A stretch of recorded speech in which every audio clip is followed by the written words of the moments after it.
Je m'appelle Karen Meyers. J'ai 32 ans. Il y a 2 semaines, ma mère s'est tenue dans une salle d'audience et m'a qualifié de « simple serveuse ».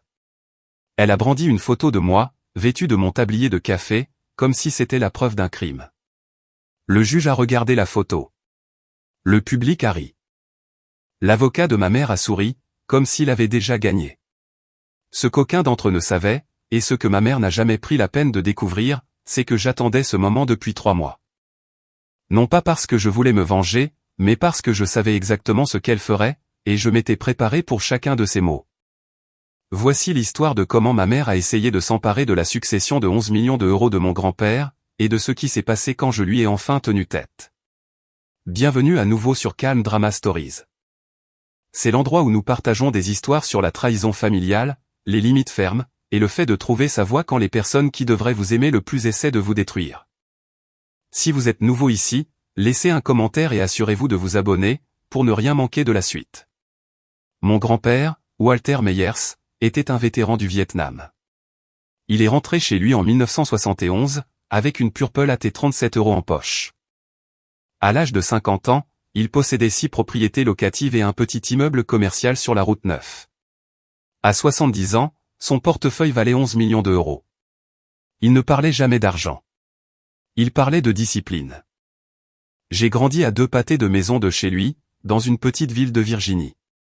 Après le départ de ma mère, j'avais 12 ans quand elle a fait une valise et est partie avec son petit ami. Mon grand-père est devenu le centre de tout.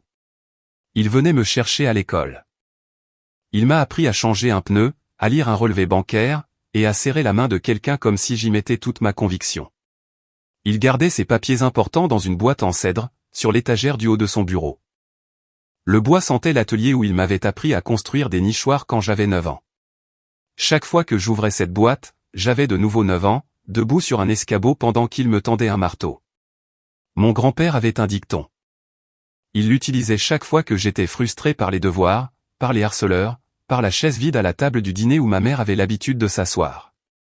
La personne la plus silencieuse dans une pièce est généralement celle qui en sait le plus. Je ne comprenais pas à l'époque.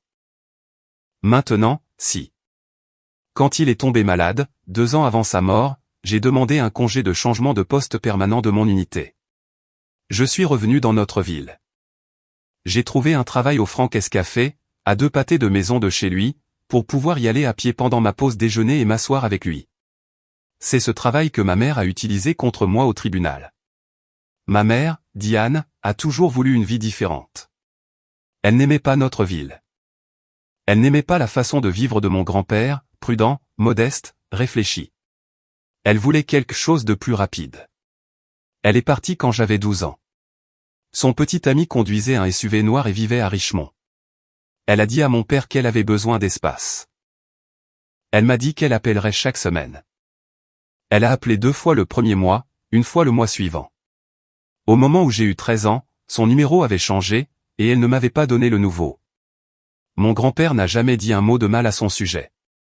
Il gardait sa photo sur l'étagère, à côté de la boîte en cèdre. Chaque Thanksgiving, il lui envoyait une invitation. Elle est venue une fois, en 2010. Elle est restée 45 minutes, a vérifié son téléphone tout le temps, et est partie avant le dessert. Elle a envoyé une carte pour mon 18e anniversaire. Pas d'adresse de retour, juste une carte cadeau de 25 $ et un mot qui disait « Achète-toi quelque chose de joli ». Je ne la détestais pas. Je veux être clair à ce sujet. La haine demande de l'énergie, et j'avais déjà décidé où dépenser la mienne. Je suis allé à l'université grâce à une bourse du ROC. J'ai fait des études de droit. J'ai été nommé officier du JAG, une avocate militaire, à 26 ans. J'ai passé 6 ans à poursuivre des affaires de fraude pour l'armée des États-Unis. Ma mère ne savait rien de tout cela. Elle n'a jamais demandé. Elle s'est remariée 2 fois après avoir quitté mon père. Le 2e mariage a duré 3 ans. Le 3e, avec un homme nommé Richard Hay, était toujours en cours quand mon grand-père est mort. Richard a été la première personne dans la vie de ma mère à réaliser que mon grand-père avait vraiment de l'argent. Et c'est Richard qui lui a dit de revenir le chercher. Mon grand-père est mort un mardi de janvier. J'étais assise à côté de son lit. Sa main était dans la mienne. La pièce sentait l'antiseptique et le cèdre. J'avais apporté la boîte en bois de son bureau et l'avais posée sur la table de chevet pour qu'il puisse la voir. Il a regardé la boîte. Puis il m'a regardé. « Tu vas t'en sortir », a-t-il dit. « Tu as toujours été la plus forte. » Ce furent ses derniers mots. Les funérailles ont eu lieu en petit comité. Franck a fermé le café pour la journée. Le facteur est venu, la bibliothécaire, le pharmacien qui avait livré les médicaments de mon grand-père chaque jeudi pendant 2 ans. Mon père est descendu de Pennsylvanie. 41 personnes ont signé le livre d'or. Ma mère n'en faisait pas partie. 3 semaines plus tard, l'avocat a lu le testament. Mon grand-père me nommait exécutrice testamentaire et principale bénéficiaire de la succession, 11 millions d'euros en biens immobiliers, investissements et comptes liquides. Il laissait à ma mère 200 000 euros, en une somme forfaitaire. La lettre jointe au testament ne contenait qu'une seule phrase sur Diane, « J'aime ma fille, mais l'amour ne signifie pas la confiance. » Ce soir-là, j'ai ouvert la boîte en cèdre dans son bureau. À l'intérieur, sous la copie du testament, j'ai trouvé une lettre manuscrite. Son écriture était tremblante mais claire. Le papier sentait le cèdre et la vieille encre. « Karen, disait-elle. Si ta mère revient, et elle reviendra, ce ne sera pas pour moi. Ce sera pour l'argent. Je t'ai choisi parce que tu es restée. Non pas parce que je l'aime moins, mais parce que tu es celle qui protégera ce que j'ai bâti. » J'ai serré la lettre contre ma poitrine et j'ai pleuré pour la première fois depuis les funérailles. 6 jours plus tard, mon téléphone a sonné. L'identifiant de l'appelant affichait « Maman. Chérie, nous devons parler des volontés de papa. Je pense qu'il y a eu une terrible erreur. » Elle est venue en ville la semaine suivante, mais pas seule. Richard l'accompagnait. Ils ont demandé à me rencontrer au Frank's Café. J'ai dit oui. Je voulais la voir sur mon terrain, pas le sien. Diane est entrée, vêtue d'un manteau en cachemire et de bottes en cuir qui coûtaient plus que le loyer mensuel de Franck. Elle m'a serré dans ses bras à la porte, comme si nous nous étions vus la semaine dernière au lieu d'il y a 6 ans. Elle sentait un parfum que je ne reconnaissais pas. « Oh, chérie, dit-elle. Tu as l'air mince. Est-ce que tu manges assez ?» Richard m'a serré la main. Poigne ferme, sourire étudié. « Content de te rencontrer enfin, ma belle. Ta mère parle de toi tout le temps. » Je leur ai servi du café à tous les deux. Franck observait derrière le comptoir, sans rien dire. Diane a pleuré. Elle a dit qu'elle voulait renouer le contact. Elle a dit que son père lui manquait. Elle a dit qu'elle était navrée de ne pas avoir été là à la fin. Pendant environ 3 minutes, j'ai failli la croire. Puis Richard s'est penché en avant. « Ma belle, ta mère veut juste ce qui est juste. 11 millions, c'est beaucoup pour quelqu'un de ton âge à gérer seul. » J'ai posé ma tasse de café. L'avocat de mon grand-père a tout examiné avec moi. Le testament est clair. Bien sûr qu'il l'est, a dit Richard. Son sourire n'a pas changé, mais quelque chose derrière ses yeux, si. Nous sommes juste inquiets. C'est tout. Je l'ai regardé scanner le café, le comptoir ébréché, les banquettes en vinyle, le pot à pourboire près de la caisse. Il calculait, non pas le décor, mais l'écart entre l'endroit où je travaillais et ce que je gérais. « J'apprécie que vous soyez venu, ai-je dit. Mais ce n'est pas une négociation. » La mâchoire de Richard s'est crispée. Diane a tendu la main vers la mienne. Je ne l'ai pas retirée, mais je n'ai pas non plus serré la sienne. Ils sont partis 20 minutes plus tard. Richard a oublié ses lunettes de soleil sur la table. Il n'est pas revenu les chercher. L'assignation est arrivée 11 jours plus tard. Un huissier me l'a remise alors que j'essuyais le comptoir chez Franck. L'enveloppe était épaisse. L'adresse de retour était celle d'un cabinet d'avocats à Richmond, Voss & Associates. Je l'ai ouverte à la table de la cuisine ce soir-là. Diane avait engagé un avocat nommé Mitchell Voss. Elle contestait le testament de mon grand-père et demandait au tribunal de me révoquer en tant qu'exécutrice testamentaire. La requête indiquait que je manquais des qualifications professionnelles et de la perspicacité financière nécessaires pour gérer une succession de cette ampleur. J'ai lu cette phrase 3 fois. Qualification professionnelle, perspicacité financière. J'avais passé 6 ans à poursuivre des affaires de fraude de plusieurs millions d'euros, devant des tribunaux militaires. J'avais un diplôme de droit de Georgetown. Je gérais les investissements de mon grand-père par procuration depuis 4 ans, depuis son premier diagnostic. Mais selon Diane et son avocat, je n'étais qu'une fille qui servait du café. Mes mains tremblaient. Non pas de peur, mais de cette colère qui s'installe au fond de l'estomac et qui ne disparaît pas quand on respire. J'ai appelé Hélène Park à 21h ce soir-là. Hélène et moi avions fait nos études de droit ensemble. Elle était maintenant avocate spécialisée en succession à Arlington, l'une des meilleures. Elle a décroché à la deuxième sonnerie. « Ils vont essayer de te faire passer pour incompétente », a-t-elle dit après que je lui ai lu le dossier. Assassinat de personnage, attaque sur ton style de vie. Ils veulent que le juge voie une serveuse, pas une avocate. Je sais. Nous devons être prêtes. Je le sais aussi. J'ai raccroché et je suis restée assise dans le noir pendant un long moment. Puis j'ai pris une décision. Je ne révélerai pas mon statut au sein du JAG avant l'audience. Je ne corrigerai pas leurs suppositions. Je laisserai ma mère et son avocat construire toute leur argumentation sur une simple photo de moi en tablier, et ensuite, je prendrai la parole. Les 2 semaines suivantes furent calmes en apparence, mais chirurgicales en coulisses. J'ai continué à travailler chez Franck. J'ai servi du café. J'ai essuyé les tables. J'ai souri aux habitués, rempli leurs tasses, et écouté leurs histoires sur la météo, leurs petits-enfants, et la route avec les pires nids de poules. Franck savait ce qui se passait. Il connaissait mon grand-père depuis 40 ans. « Ça va, gamine ?» a-t-il demandé un matin alors que je réapprovisionnais les sachets de sucre. « Ça va, Franck. » Il s'est appuyé contre le comptoir. « Ton grand-père m'a dit un jour, si jamais Diane revient pour l'argent, ne lui donne pas un centime. Elle le dépensera avec le prochain mari. » Je n'ai pas ri, mais j'en avais envie. La nuit, Hélène et moi préparions notre dossier. Nous avons compilé 4 ans de dossiers financiers, de déclarations de revenus, de relevés d'investissement, de rapports trimestriels. Sous ma gestion, le portefeuille avait augmenté de 14%. Chaque déclaration de revenus était à jour. Chaque don de bienfaisance correspondait aux instructions de mon grand-père, éducation des anciens combattants, bourse d'études locales, le service des pompiers volontaires. J'ai également sorti mon dossier de service du JAG. 6 ans, 12 affaires de fraude poursuivies, 2 mentions élogieuses, grade, capitaine. Nous avons tout mis dans un classeur, couverture bleue, 62 pages. Un soir, je suis resté dans le café après la fermeture. Les chaises étaient sur les tables. Le sol était lavé. Mon tablier était accroché au crochet près de la porte arrière. Le même crochet, le même tablier. Chaque jour, pendant 2 ans. Je l'ai regardé longuement. Ce tablier était sur le point de devenir la pièce à conviction la plus importante dans le dossier de ma mère. Elle ne le savait juste pas encore. J'ai éteint les lumières et verrouillé la porte. Dehors, le lampadaire éclairait le trottoir jusqu'à la maison de mon grand-père, à 2 pâtés de maison. Je l'avais parcouru 1000 fois. Je l'ai parcouru une fois de plus.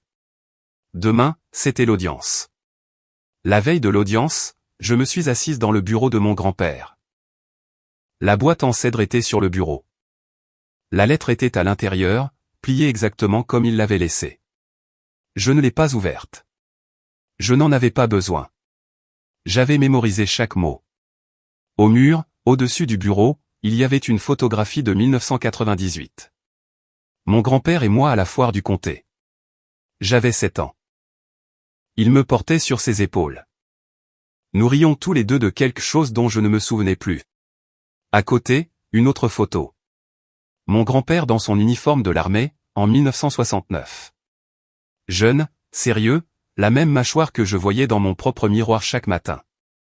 Je suis allé dans le placard de la chambre d'amis où je gardais mes affaires. Mon uniforme de cérémonie du JAG était suspendu dans une housse à vêtements. Je l'ai ouverte et j'ai regardé l'insigne. Les barrettes de capitaine.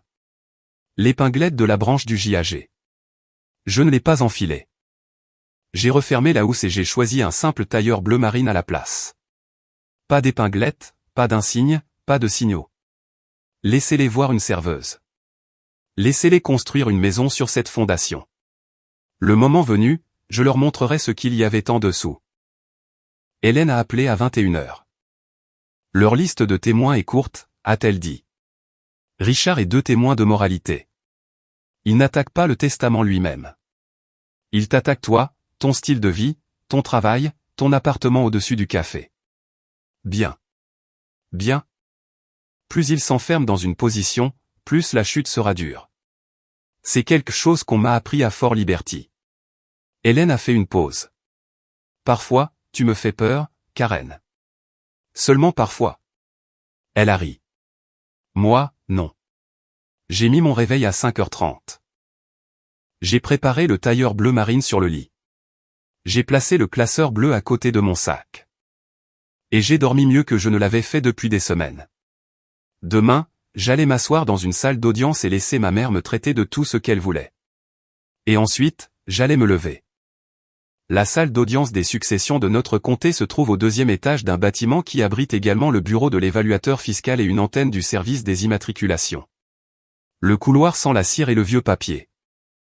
La salle d'audience elle-même a des bancs en bois, un drapeau américain, et des néons qui bourdonnent si vous restez assis assez longtemps. Je suis arrivé à 8h15. L'audience était à 9h. Hélène était déjà là, s'installant à la table de l'intimé. Elle portait un blazer gris et des lunettes de lecture. Le classeur bleu était posé devant elle comme une arme chargée. Je me suis assise à côté d'elle, tailleur bleu marine, cheveux tirés en arrière, aucun bijou sauf une petite épinglette à mon revers. Mon insigne du JAG. Si quelqu'un regardait de près, il le verrait. Personne n'a regardé de près. À 8h45, le public s'était rempli. Environ 30 personnes. Franck était assis au 3e rang, les bras croisés. Le facteur était derrière lui. J'ai vu le pharmacien, la bibliothécaire, 2 des locataires de mon grand-père, et une femme de l'auxiliaire de l'église qui avait apporté des plats cuisinés après les funérailles. À 8h52, ma mère est entrée. Elle portait une robe bleu foncé et des talons.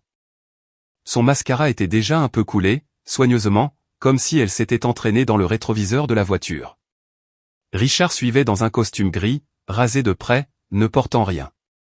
Derrière eux venait Mitchell Voss, grand, costume à rayures, une mallette de la taille d'une petite valise. Il marchait comme un homme qui s'attend à ce que la pièce lui fasse de la place. Ils se sont assis à la table du demandeur. Diane m'a jeté un regard. Ses yeux étaient humides.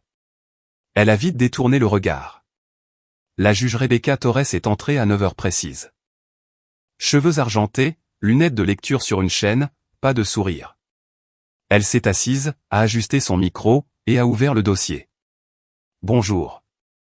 Nous sommes ici pour traiter l'affaire de la succession de Walter R. Meyers. Demandeur, vous pouvez commencer. Voss s'est levé, a boutonné sa veste, a souri au juge. Ça commençait. Voss a marché jusqu'au centre de la pièce comme s'il en était le propriétaire. Il a posé un dossier sur le bord de l'estrade du juge et l'a ouvert sans demander la permission. Votre honneur, a-t-il dit, nous sommes ici parce qu'un homme âgé et vulnérable a été influencé, dans ces dernières années, par une jeune femme sans aucune expérience financière, sans qualification professionnelle. Et qui n'a rien à faire au poste d'exécutrice testamentaire d'une succession de 11 millions d'euros. Il a fait une pause, laissant le chiffre flotter dans l'air. Puis il a sorti une photographie du dossier et l'a brandi. C'était moi, debout derrière le comptoir du Franck Café, le tablier noué à la taille, une cafetière dans une main, souriant à un client. Votre honneur, voici la personne qui gère actuellement 11 millions d'euros. Il a posé la photo sur l'estrade du juge. Une serveuse. Ma mère a hoché la tête depuis la table du demandeur. Son menton tremblait. Votre honneur, ce n'est qu'une serveuse, a dit doucement Diane, comme si elle s'excusait pour moi. Quelques personnes dans le public ont bougé. Quelqu'un près du fond a gloussé. Pas fort, juste assez. La juge Torres a pris la photo. L'a regardée. M'a regardé. Elle n'a ni souri, ni froncé les sourcils. Elle a reposé la photo et a pris une note. Voss a continué. Nous ne sommes pas ici pour dénigrer le caractère de Madame Meyers. Nous sommes ici pour protéger les intérêts d'une succession substantielle. La fille du défunt, ma cliente, a des préoccupations légitimes quant à savoir si quelqu'un avec ce parcours est équipé pour gérer un portefeuille de cette taille. Il s'est tourné vers le public. Avec tout le respect que je vous dois, votre honneur, confieriez-vous votre fonds de pension à la fille qui vous sert votre café du matin? Je n'ai pas bougé. Mes mains étaient à plat sur la table. Ma respiration était régulière. Le stylo d'Hélène a cessé de bouger. Je l'ai senti se tendre à côté de moi. J'ai posé ma main sur son bras. Pas encore. Diane a pris la parole. Elle a pressé un mouchoir au coin de son œil et s'est assise le dos très droit, comme quelqu'un qui a répété. Je suis une mère qui a perdu son père, a-t-elle commencé, et maintenant, je perds aussi ma fille. Elle a raconté à la salle d'audience sa version, que mon grand-père était confus dans ces dernières années, que je l'avais manipulé, qu'elle avait essayé de lui rendre visite mais qu'elle avait été repoussée. Par moi, a-t-elle insinué, bien qu'elle ne l'ait jamais dit directement.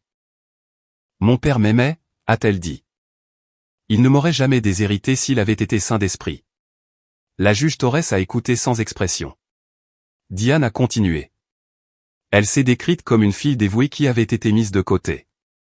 Elle a dit qu'elle avait appelé de nombreuses fois, mais que ses messages n'avaient pas été retournés. Elle a dit qu'elle voulait seulement ce qui était juste. Je veux juste ce qui est juste pour notre famille, a-t-elle dit, en me regardant directement. Ses yeux étaient humides. Sa voix s'est brisée sur le mot « famille ». Le public était silencieux. Quelques personnes se sont agitées, mal à l'aise. Hélène s'est levée. Votre honneur, la compétence mentale du défunt a été certifiée par 2 médecins indépendants au moment de l'exécution du testament. Nous avons ces certifications et sommes prêts à les soumettre. Notez, a dit la juge Torres. Continuez. Diane a essuyé ses yeux. Voss l'a guidée à travers 3 autres questions, chacune conçue pour peindre le portrait d'une femme abandonnée par son propre enfant.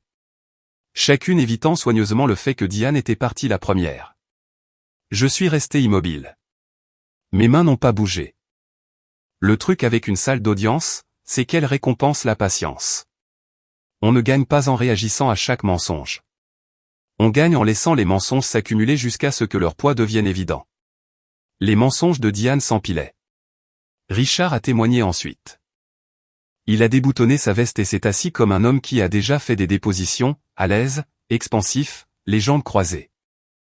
En tant qu'homme d'affaires, a-t-il commencé, je peux vous dire que la gestion de ce type de portefeuille nécessite une expertise, une expérience financière concrète. Karen, avec tout le respect que je lui dois, sert du café pour gagner sa vie. Il a parlé pendant 4 minutes. Il a utilisé l'expression « responsabilité fiduciaire » 3 fois. Il a mentionné sa propre carrière dans le développement immobilier 2 fois. Il n'a jamais mentionné ses propres finances.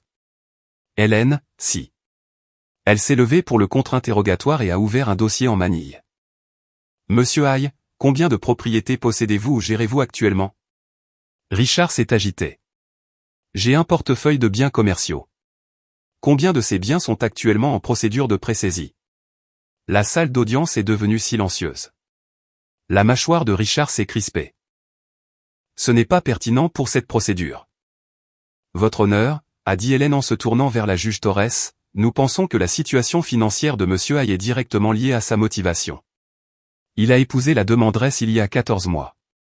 Il soutient maintenant une requête qui donnerait à sa femme, et par extension à lui-même, accès à une succession de 11 millions d'euros. Pendant ce temps, 3 de ses propres propriétés commerciales font l'objet de procédures de pré-saisie dans le comté de Henrico. Voss s'est levé d'un bond. Objection. Non pertinent et préjudiciable. La juge Torres a fait une pause. Cela concerne la motivation. Je l'autorise. Répondez à la question, Monsieur Hay. Richard a fusillé Hélène du regard. Son sourire étudié avait disparu. Mes finances personnelles n'ont rien à voir avec ça. Vraiment, a dit Hélène. Elle a laissé le silence durer 5 secondes. Le public a murmuré. Quelqu'un a chuchoté assez fort pour que je l'entende. J'en étais sûr. Richard a quitté la barre des témoins, les mains dans les poches et les yeux rivés au sol. Hélène s'est assise et a fait une petite coche sur son bloc-notes. Elle ne m'a pas regardé. Elle n'en avait pas besoin. Si vous vous êtes déjà retrouvé dans une pièce pleine de gens qui vous ont sous-estimé, vous savez exactement ce que l'on ressent. L'envie de se lever, la discipline de rester assis. Si cette histoire vous touche de près, laissez un commentaire ci-dessous. Et si vous n'êtes pas encore abonné, c'est le moment. Vous ne voulez pas manquer ce qui va suivre. La juge a suspendu l'audience à 11h40. Je suis sorti de la salle d'audience et je me suis assise sur un banc en bois dans le couloir. Hélène m'a suivi. Ça va? Très bien. Elle s'est assise à côté de moi. Richard a craqué plus vite que prévu. Il dépense de l'argent qu'il n'a pas. Les gens comme ça craquent toujours quand on leur demande de montrer leur compte. Nous sommes restés assis en silence pendant 1 minute. Puis Hélène a dit, « Quand veux-tu utiliser la lettre ?» Je savais de quelle lettre elle parlait. Celle de la boîte en cèdre. Je l'avais trouvée 2 semaines après les funérailles. L'écriture de mon grand-père. Soignée, légèrement inclinée vers la droite, comme on apprenait la calligraphie dans les années 1950. Le papier était épais, du genre qu'il achetait à la papeterie de Main Street. Elle était datée de 6 mois avant sa mort, quand son esprit était encore vif et sa main encore stable. Il l'avait écrite en sachant que ce jour viendrait. Karen, si ta mère revient, et elle reviendra, ce ne sera pas pour moi. Ce sera pour l'argent. Je ne dis pas cela pour être cruel. Je le dis parce que je la connais. Je t'ai choisi parce que tu es resté. Non pas parce que je l'aime moins. Mais parce que tu es celle qui protégera ce que j'ai bâti. La lettre était notariée. Franck en avait été témoin. Je l'avais lu tant de fois que les plis du papier étaient devenus doux. Pas encore, ai-je dit. Laissons-les finir leur plaidoirie d'abord. Hélène a hoché la tête. Elle comprenait. À la faculté de droit, nous avions un professeur qui disait « N'interrompez jamais votre adversaire quand il est en train de plaider en votre faveur. » Voss plaidait magnifiquement en notre faveur. Chaque photo, chaque insulte, chaque « simple serveuse » était une brique de plus dans notre mur. J'ai croisé les mains et j'ai attendu la fin de la suspension. La session de l'après-midi a commencé à 13h15. Voss avait d'autres photographies. Il les a étalées sur l'estrade du juge comme des cartes à jouer. Moi, en tablier, remplissant un distributeur de sucre. Moi, portant un bac à vaisselle. Moi, essuyant une table dans le coin arrière. Votre honneur, a dit Voss, l'exécutrice testamentaire de cette succession vit dans un appartement loué au-dessus d'un café. Elle conduit une voiture vieille de 10 ans. Elle travaille pour des pourboires. Il a laissé chaque détail atterrir. Ce n'est pas quelqu'un qui comprend la gestion de patrimoine. C'est quelqu'un qui compte des pièces de monnaie à la fin de son service. Diane a hoché la tête depuis sa table. Richard était assis à côté d'elle, remis maintenant, les bras croisés, un très léger sourire aux lèvres. La juge Torres a étudié les photographies. Puis elle a levé les yeux. « Maître, avez-vous autre chose que des photographies ?» Voss a fait une pause. « Votre honneur, les photographies parlent d'elles-mêmes. C'est moi qui déciderai de ce qui parle de soi-même, a dit la juge. Avez-vous des preuves de mauvaise gestion financière réelle, des irrégularités, des fonds manquants, des transactions inappropriées ?» Voss a brassé des papiers. « Nous sommes en train de demander ces dossiers par assignation, votre honneur. Donc, vous ne les avez pas. » La salle d'audience était silencieuse. J'ai senti Hélène bouger à côté de moi. Elle voulait intervenir. J'ai posé ma main sur son bras, légèrement. Elle s'est immobilisée. Il l'a redit. Voss, s'adressant au juge, se penchant comme si les mots étaient évidents. « Votre honneur, ce n'est qu'une serveuse. » Il l'a dit 3 fois au total ce jour-là. J'ai compté. Chaque fois, il souriait un peu plus largement, comme si la répétition rendait la chose plus vraie. Ce n'était pas le cas, mais cela rendait ce qui allait suivre plus efficace. La juge Torres a refermé le dossier de photographie. Elle a ajusté ses lunettes. Elle m'a regardé, sans sympathie, sans jugement, juste un regard. L'intimé peut présenter sa défense. Hélène m'a regardé. Je l'ai regardé. J'ai hoché la tête une fois. Il était temps. Avant qu'Hélène ne se lève, j'ai eu une pensée. Dans l'armée, on vous enseigne un concept appelé la surextension. Un soldat qui charge trop loin devant la ligne devient isolé, coupé de son soutien, facile à prendre de flanc. L'instinct est de pousser plus fort, d'avancer plus vite, mais le mouvement discipliné est de tenir sa position et de laisser l'ennemi vous dépasser en courant. Voss avait couru toute la matinée. J'ai appris la patience à Fort Liberty. Pas le genre de patience où l'on attend parce qu'on n'a pas le choix. Le genre où l'on attend parce qu'on sait exactement quand bouger et avec quelle force frapper. J'avais assisté à 4 heures de témoignages, 4 heures de photographie, de larmes, et du mot « serveuse ». 4 heures où ma mère jouait le deuil pour une salle d'audience pleine de gens qui ne l'avaient jamais vu pleurer quoi que ce soit. Mon corps était immobile. Ma respiration était contrôlée. Mes mains n'avaient pas quitté la table depuis 9 heures. Dans ma première année en tant qu'officier du JAG, j'ai poursuivi un sergent d'approvisionnement qui détournait des fonds de carburant depuis 3 ans. Son avocat de la défense a passé 2 jours à construire un dossier autour de son bilan de service militaire, médailles, déploiements, mentions élogieuses. L'avocat a parlé si longtemps que le juge a commencé à regarder l'horloge. Quand ce fut mon tour, j'ai présenté une seule feuille de calcul, une page, des chiffres en 2 colonnes. Ce qui entrait. Ce qui sortait. L'écart entre les deux était de 417 000 €. Le sergent a plaidé coupable le lendemain matin. Je n'ai pas eu besoin de crier. Je n'ai pas eu besoin de jouer la comédie. J'avais besoin d'une page de vérité et de la patience de laisser l'autre partie s'épuiser d'abord. Voss était épuisé. Il ne le savait juste pas encore. Hélène s'est levée, a boutonné son blazer, et a marché jusqu'au centre de la salle d'audience. Pendant la suspension de l'après-midi, je suis resté sur le banc à l'extérieur de la salle d'audience. À travers la porte vitrée, je pouvais voir Franck dans le couloir. Il parlait avec le pharmacien et la femme de l'auxiliaire de l'église. Leur voix était basse, mais leurs gestes, non. Je n'avais pas besoin d'entendre les mots. J'avais vu la même scène se dérouler dans les petites villes toute ma vie. Les gens parlaient. Les gens comparaient ce qu'ils voyaient avec ce qu'ils savaient. Et dans notre ville, les gens savaient. Ils savaient que je m'occupais de mon grand-père depuis 2 ans. Ils savaient que je marchais jusqu'à sa maison tous les jours pendant ma pause déjeuner. Ils savaient que je l'accompagnais à ses rendez-vous et que je le conduisais à l'hôpital quand sa respiration empirait. Ils le savaient parce qu'ils étaient là. Le pharmacien livrait ses médicaments. Le facteur apportait son courrier. La bibliothécaire mettait des livres de côté pour lui parce qu'il ne pouvait plus faire la queue. Et il savait où Diane avait été, c'est-à-dire, nulle part. J'ai entendu un fragment à travers la porte entr'ouverte. La voix du pharmacien, plate et certaine. Cette fille s'occupe de Walter depuis 2 ans. Où était Diane? Personne n'a répondu. Personne n'en avait besoin. Richard est passé devant le groupe. Il les a regardés. Ils l'ont regardé.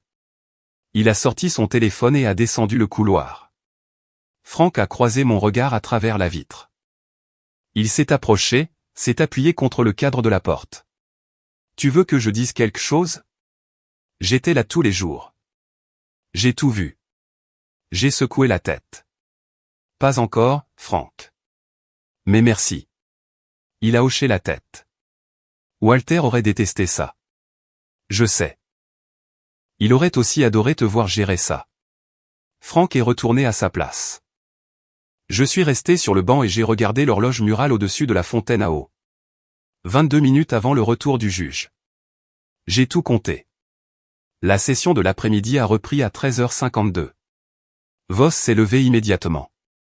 Il avait une dernière requête. Votre honneur, compte tenu des preuves présentées aujourd'hui, le manque de qualification professionnelle de l'exécutrice testamentaire, son emploi actuel, et ses modestes conditions de vie. Nous demandons respectueusement que le tribunal nomme un fiduciaire indépendant pour assumer la gestion de la succession. Il a redressé sa cravate. Le tribunal a le devoir de protéger cette succession de la mauvaise gestion. Nous demandons un professionnel, un vrai gestionnaire financier.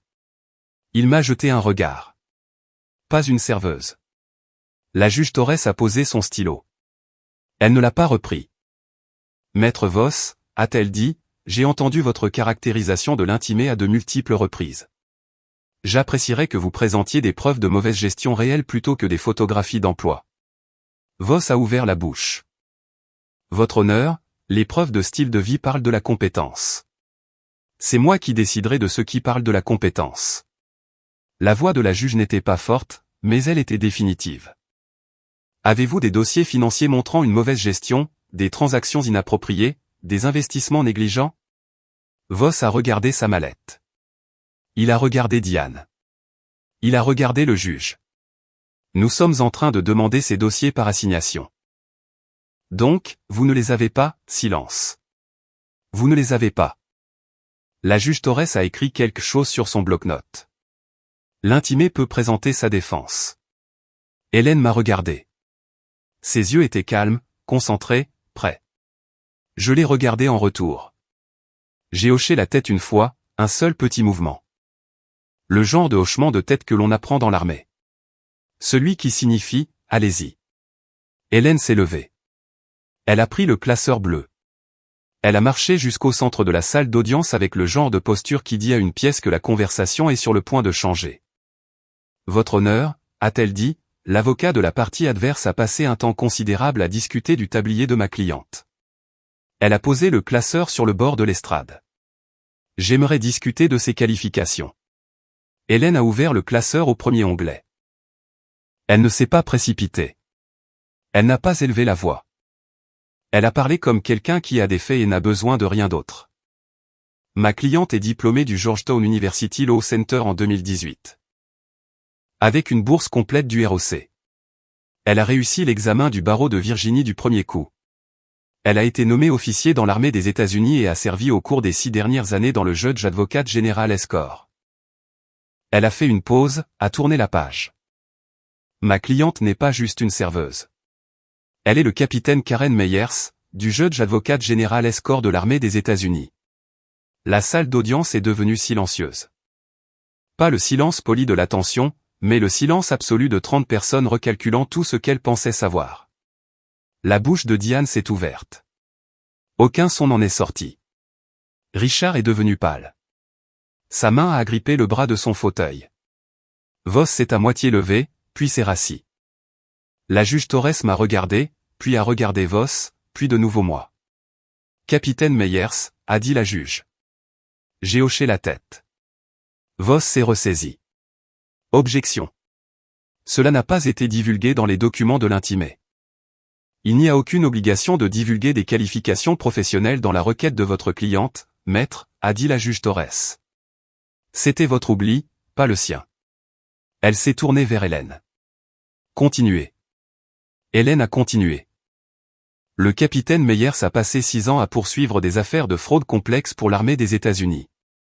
Elle a géré des cas impliquant des irrégularités financières dépassant un total de 50 millions d'euros. Elle détient une habilitation de sécurité et top secret et a reçu 2 mentions élogieuses officielles du département de l'armée. Hélène a fermé doucement le classeur. Elle fait aussi un excellent café, mais je soupçonne que ce n'est pas ce que ce tribunal évalue aujourd'hui. Personne n'a ri, mais Franck, au 3e rang, a souri. Hélène a ouvert le 2e onglet du classeur. Votre honneur, j'aimerais soumettre 4 ans de dossier financier documentant la gestion par ma cliente de la succession de Walter Meyers. Elle a guidé le juge à travers, page par page. Procuration accordée il y a 4 ans, lorsque Walter a été diagnostiqué pour la première fois. Déclaration de revenus impeccable, à jour chaque année. Rapport de performance des investissements montrant une croissance de 14% de la valeur du portefeuille sous la direction de Karen. Don de bienfaisance au fonds d'éducation des anciens combattants locaux, au service des pompiers volontaires, et à un programme de bourse d'études au lycée. Tout cela, selon les instructions écrites de Walter. Chaque euro est comptabilisé, a dit Hélène. Chaque transaction documentée, chaque décision d'investissement alignée sur les volontés déclarées du défunt. Elle a placé le classeur devant le juge. La serveuse, votre honneur, a géré 11 millions d'euros sans une seule irrégularité. Monsieur Hay peut-il en dire autant de ses propres finances? Voss n'a pas objecté. Richard n'a pas bougé. La juge Torres a pris le classeur. Elle l'a ouvert. Elle a lu lentement, tournant les pages avec le genre de délibération qui disait à la pièce qu'elle ne jouait pas la comédie. Elle décidait. La salle d'audience attendait. J'ai observé le visage du juge. Elle s'est arrêtée sur le résumé des investissements. Elle s'est de nouveau arrêtée sur la page des dons de bienfaisance. Elle a longuement regardé le document de procuration. Puis elle a fermé le classeur et l'a posé à sa droite. Elle ne l'a pas rendu. Diane fixait la table. Son mouchoir était en lambeaux dans ses mains. Richard s'est penché et a murmuré quelque chose. Elle a secoué la tête. Voss feuilletait ses propres papiers. Je pouvais voir de l'autre côté de la pièce que ses mains bougeaient plus vite que ses yeux. Il cherchait quelque chose à dire. Il n'a rien trouvé.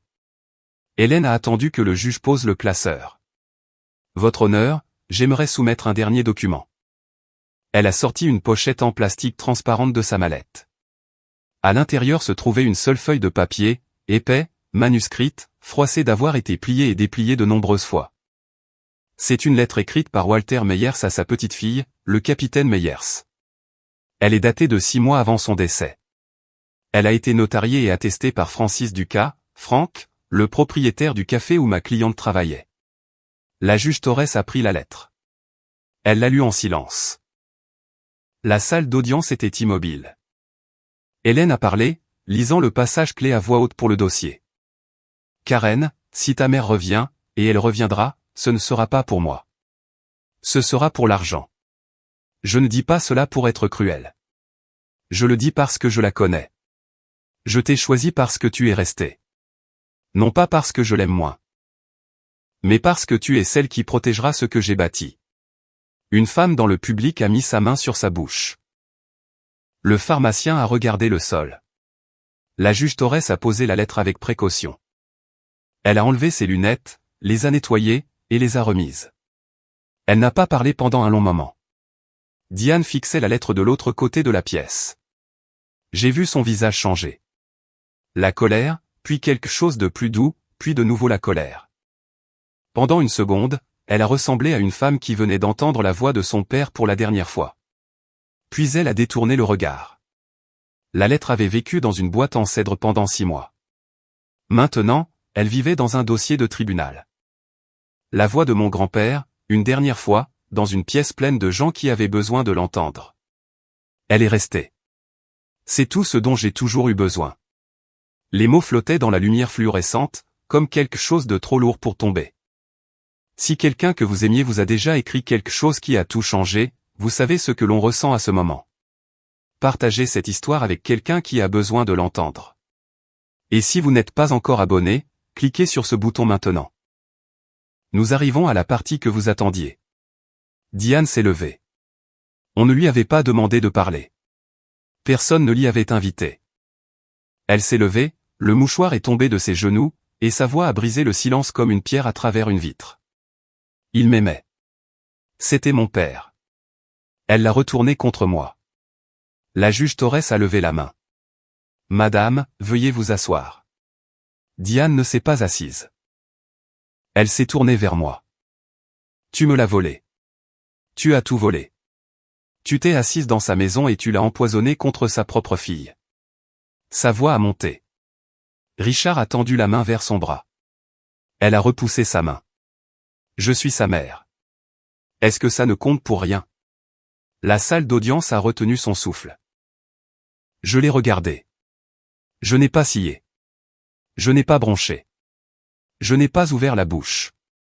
Je voulais dire tant de choses.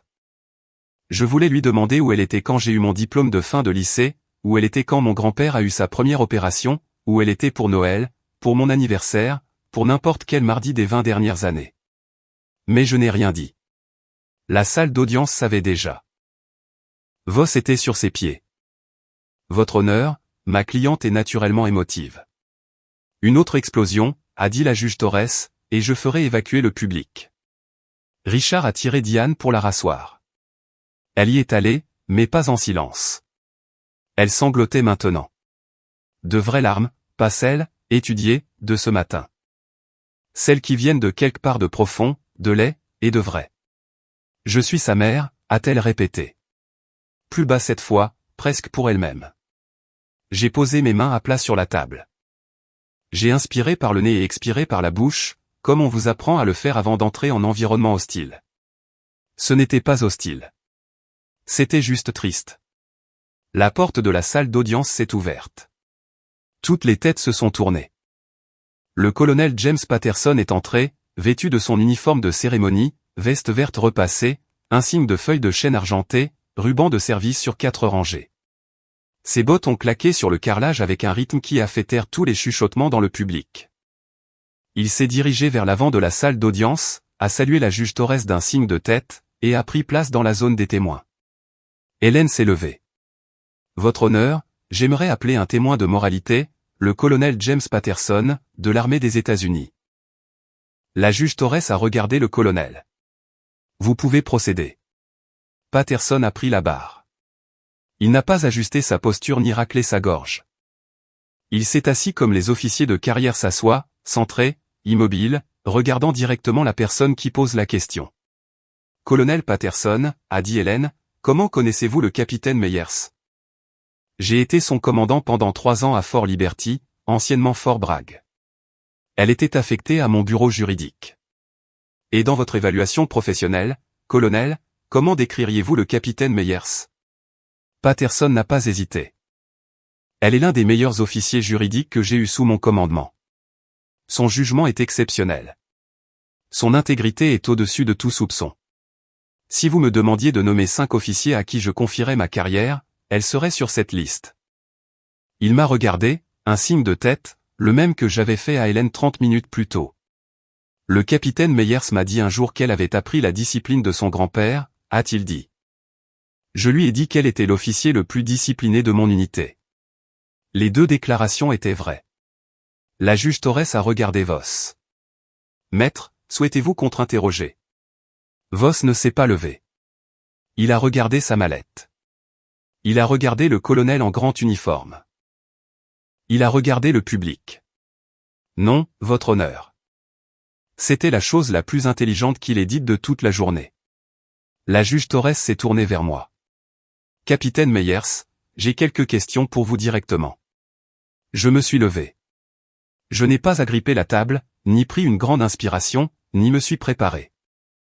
Je me suis juste levé. La façon dont on se lève quand on est assis dans la vérité depuis des heures et qu'il est enfin temps de la dire. Pourquoi n'avez-vous pas divulgué votre carrière militaire au début de ces procédures? Votre honneur, mon grand-père m'a appris que votre titre ne définit pas votre valeur. Il était concierge avant d'être homme d'affaires. Je suis serveuse et officier du JAG. Les 2 sont des travaux honnêtes. Je ne pensais pas que mon uniforme devait importer plus que mon bilan. Et le travail de serveuse? Mon grand-père était mourant. Le Frank's Café est à 2 pâtés de maison de chez lui. Je voulais être assez proche pour pouvoir marcher jusqu'à lui pendant ma pause déjeuner. Alors, j'ai noué un tablier et j'ai servi du café pendant 2 ans. J'ai fait une pause. Et je le referai. La salle d'audience était silencieuse. J'ai regardé la photo en tablier, toujours posée sur l'estrade du juge. Le tablier qu'ils ont utilisé pour me faire honte est le même que celui que je portais pour être près de mon grand-père quand il avait le plus besoin de moi. Je n'en ai pas honte. J'en suis fier. La juge Torres a enlevé ses lunettes. Elle m'a regardé comme les gens vous regardent quand ils ont cessé d'évaluer et ont commencé à comprendre. Merci, capitaine Meyers. Vous pouvez vous asseoir. Je me suis assise. Hélène a posé sa main sur le classeur. Elle n'a rien dit. Elle n'en avait pas besoin. De l'autre côté de la pièce, Diane regardait ses propres mains. Richard fixait le mur. Voss fermait sa mallette. Le juge a pris son stylo. Je suis prête à rendre ma décision. La juge Torres a parlé sans note. J'ai examiné le testament de Walter R. Meyers. J'ai examiné les dossiers financiers soumis par l'avocat de l'intimé. J'ai examiné les certifications de compétences de 2 médecins indépendants. J'ai lu la lettre écrite par le défunt. Et j'ai entendu les témoignages des 2 parties et de leurs témoins. Elle a fait une pause. Les néons bourdonnaient.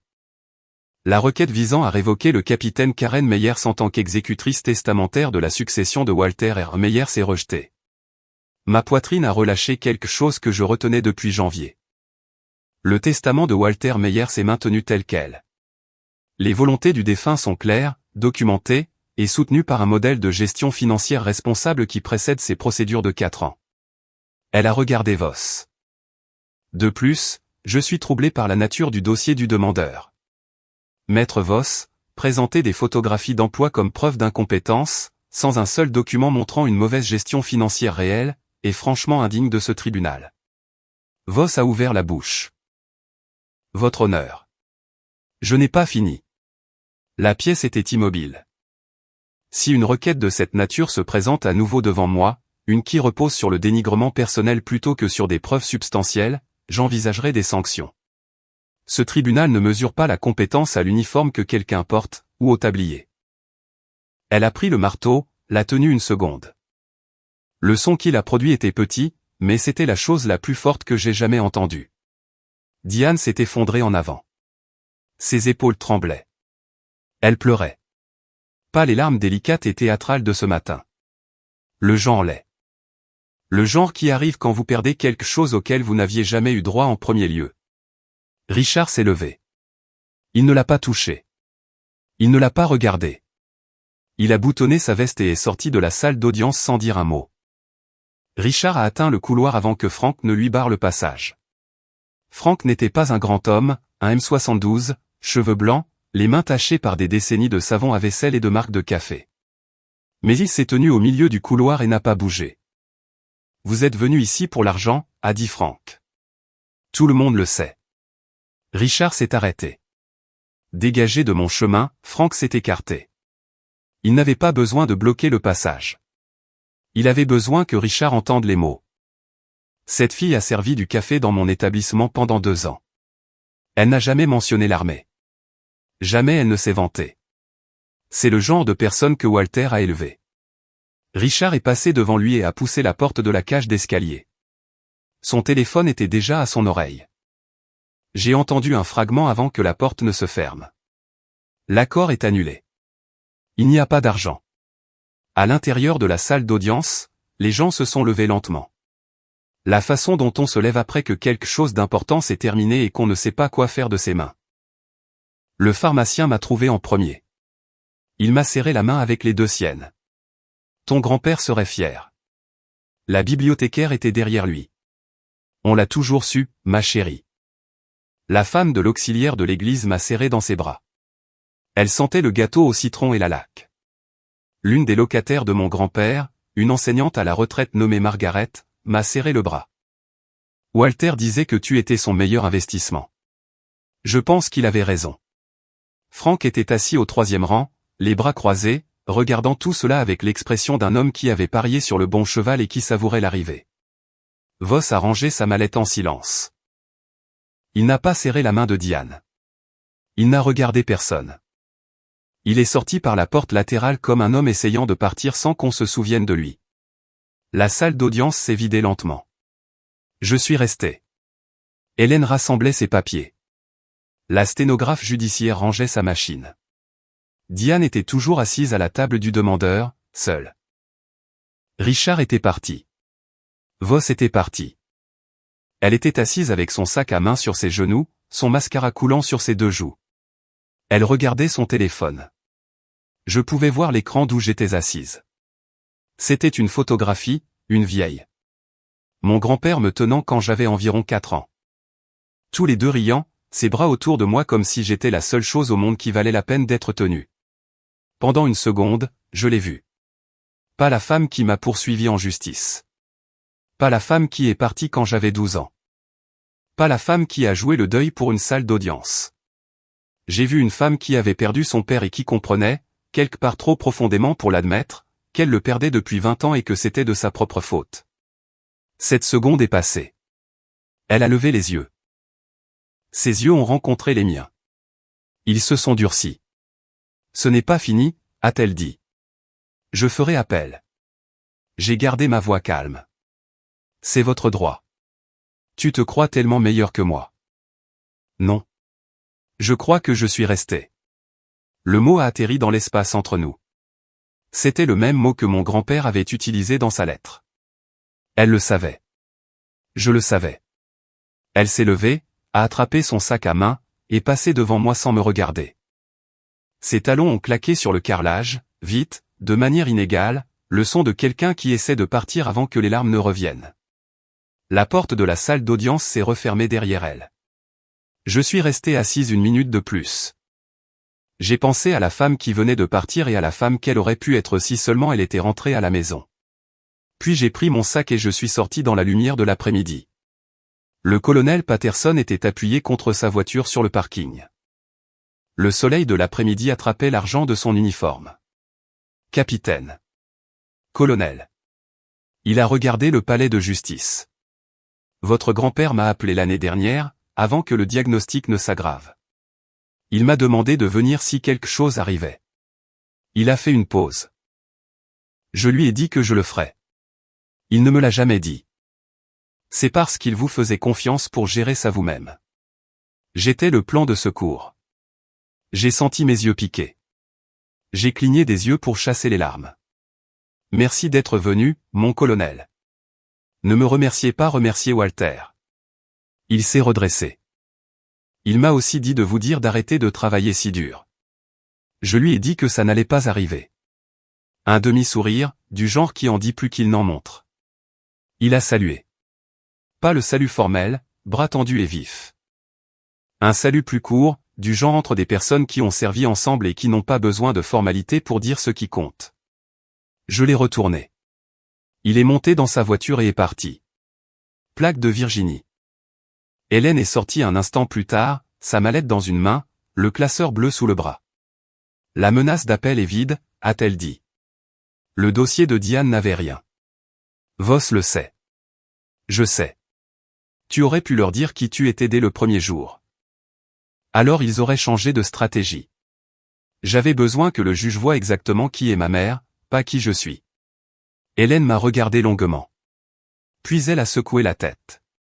Rappelle-moi de ne jamais plaider contre toi au tribunal. J'ai presque souri.